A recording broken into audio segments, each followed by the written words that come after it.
Aaron. I'm here at the hackathon for Create for Cancer. Our team worked on 3D printable diagnostic tools for detecting and sort of early screening for cancerous problems that you might have.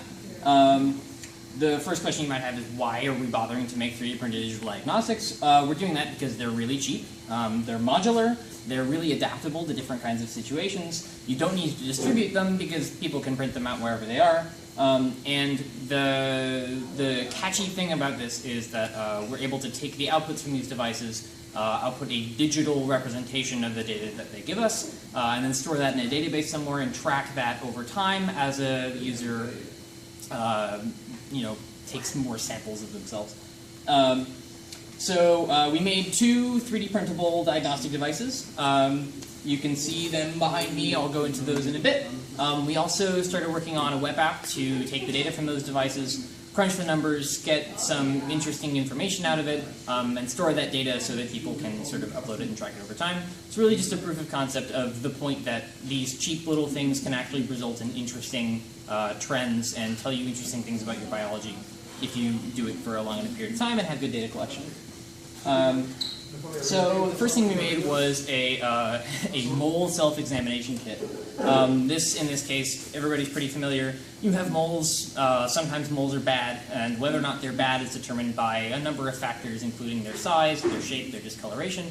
And so what we did is we created a 3D printable little device that lets you examine your moles, get their size, and then if you're worried about it, you can take a picture with a standardized area inside of our little device, and this allows us to get size information.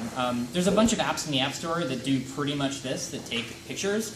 None of them bother to do size, and none of them have any way to get size of your moles other than like asking the user for it, and they don't give you a good way to do that. So here's a cheap little thing, like print this out. This costs maybe 5 cents to make, it's very cheap. You can overlay this, oh you can't see any of my moles, onto a mole. There's numbers printed on here that'll show you what size goes with which mole, and you're able to get a good estimate of what's safe and what's not safe. We didn't really want to go into like which is safe and which isn't. Those determinations are beyond our pay grade. The cool thing about this is that we can catch problems before they're serious. It's pretty low tech, like there's nothing to it, and it makes really good swag. So we've got some versions that have Create for Cancer logos on them, which is pretty cool.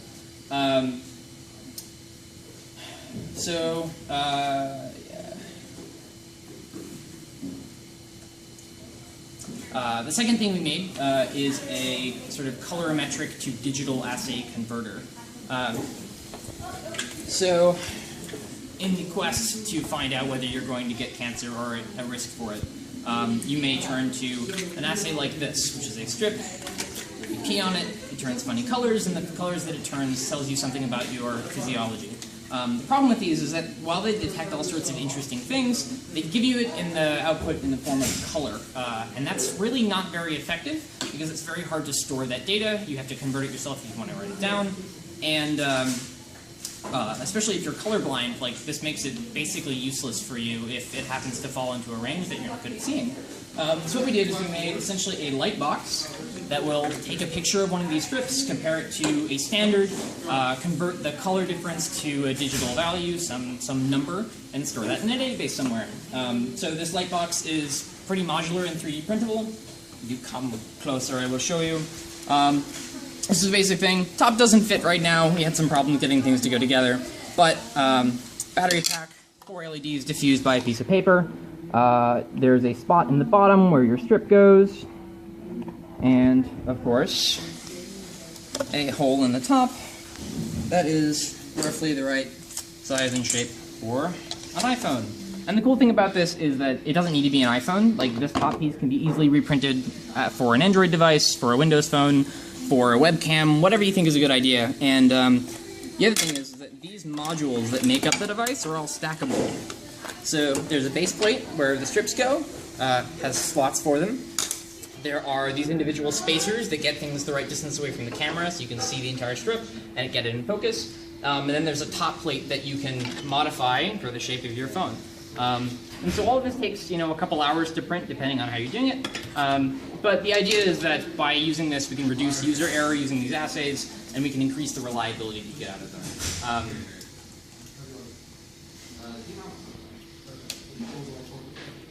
So just to talk quickly about what didn't happen, like we built a bunch of stuff and had a lot of fun. We had some problems with various components of the project, like the computer vision aspects of finding moles in pictures. It's harder than you might expect it to be. We got computer vision systems working, and we got rough outlines, but we didn't get like actual size determination. But we have everything we need to, so it's just a matter of writing algorithms. The lightbox design obviously has some problems, doesn't close all the way. That was my fault in figuring out how exactly to mount the LEDs inside of it. Very simple fix, we just didn't have time to print another one.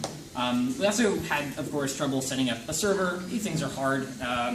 We're running a Flask server in Python. We set it up a database. We had the ability to upload photos to that and do all sorts of user login and fun things like that. It just went a little bit overboard, and we weren't able to finish it up. So thanks for watching, and yay, great for cancer.